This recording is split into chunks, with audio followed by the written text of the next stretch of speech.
would say the Q60B is worth it.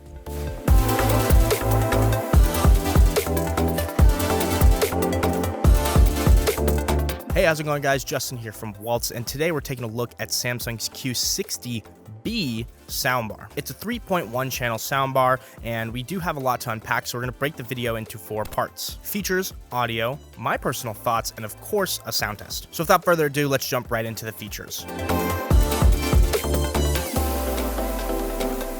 Now, one of the most important things when buying a soundbar is knowing what kind of connections you're going to have, because you want those options as far as, what songs you want to play or movies you want to watch. You want to know what you're going to connect to. With this particular soundbar, it does come with USB and Bluetooth for, music. It also has 2 HDMI ports, one being an out and one being HDMI ARC, so you can hook up your soundbar to your TV. And to control it, obviously, you're going to be looking at remotes. So this soundbar does come with its own remote, which you're going to use to adjust the EQ and, mess with the settings to your will if you'd like.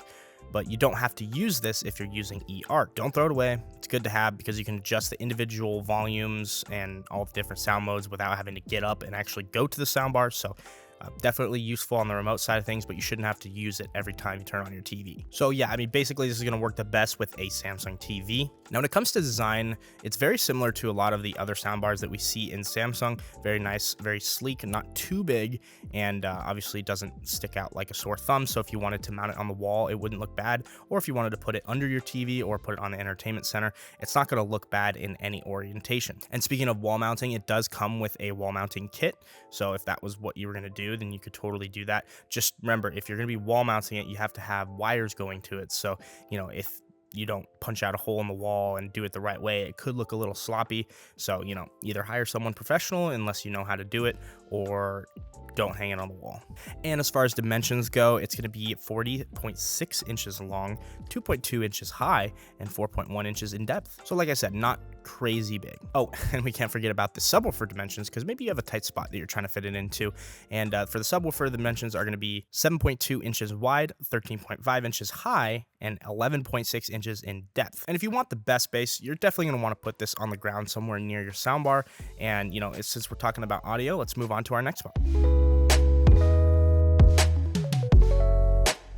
Now, you'll hear it in the sound test, but I personally thought that this soundbar sounded pretty darn good. I've heard a lot of different Samsung soundbars between the Q600B and the Q800B. Those have a little bit more kick, a little bit more bass, but they're also double the price. But at least something that I'm personally happy about is that this soundbar, because it is a Q-level soundbar, comes with our fancy feature Q-Symphony. Now, if you haven't already, make sure you check out our video on Q-Symphony. We show you how to set it up and how it works. But essentially what Q-Symphony is it combines the TV audio and the soundbar audio together to make a louder and better experience. You can run this through optical or HDMI, it doesn't matter. It's going to pick up because it's Samsung versus Samsung. And it's just a good feature to have. Now, if you remember earlier, I did say that the Q60B is a 3.1 channel soundbar. And so what that means is it's going to have 3 channels of front-facing audio. You're going to have your right, your left, your center. And then, of course, the 1 stands for a subwoofer. If you ever see extra numbers after the 1, that's usually talking about the height and Atmos speakers. This soundbar doesn't come with that, but it still comes with features like DTS-X, which basically just mimics surround sound. So DTS-X, and I didn't say Dolby Atmos as well. So it's not true surround, but it basically mimics it by bouncing the audio off the walls and the ceiling. And although it might not be as much as a system that has dedicated rear speakers, it still does a pretty good job depending on what kind of room you're in. Oh, and if you guys are enjoying the video, make sure to leave a like and subscribe. It really does help me out. Now, that's kind of it for all the features and audio. We can lead us into our next part. So what do I think about this soundbar? Well, first, I think it's a great bang for your buck soundbar. You can definitely get things that have more bass and, better surrounds and all that fun stuff, but you're also going to be spending upmost of 2 to 3 times as much money on something like that. So from, a value perspective, I think that this one is very, very worth the money. And, maybe you're personally still considering if you even need a soundbar, but, I'd really urge you to consider it because I think that sound is 50% of the experience, if not more. Don't believe me? Listen to this clip and you tell me which one is more tolerable. I'm going to play audio that is very good with bad video and then bad audio with great video. And you just tell me which one is easier to watch and listen to. So this is an example of amazing video quality with terrible audio quality. Let's switch and see what sounds better. Now, our video quality has decreased, but our audio quality has gone through the roof, major improvements. What do you guys think? So yeah, to me personally, I would rather have some good audio and sacrifice just a little bit on the TV quality, if I'm working within that budget. But, some people might not, and I think it's more of a subconscious thing. You think, oh, we need the best possible TV ever, and then they completely forget about a soundbar, and it's kind of underwhelming when you have a nice TV and it doesn't produce any nice sound. So just food for thought. Keep that in mind. Now it is time for the sound test, so we can end the video right here. Let me know what you guys think of the Q60B down in the comment section, and if you're looking to pick one of these up, make sure you check the links down in our description. It really does help me out. And as always, if you guys enjoyed the video, make sure to leave a like and subscribe, and we'll see you in the next one.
Thank you guys so much for making it to the end of the video. If this is a product that you're interested, make sure to email me at youtube@waltz so I can get you a special YouTube discount. If you haven't already, subscribe for more videos like these, and we'll see you in the next one.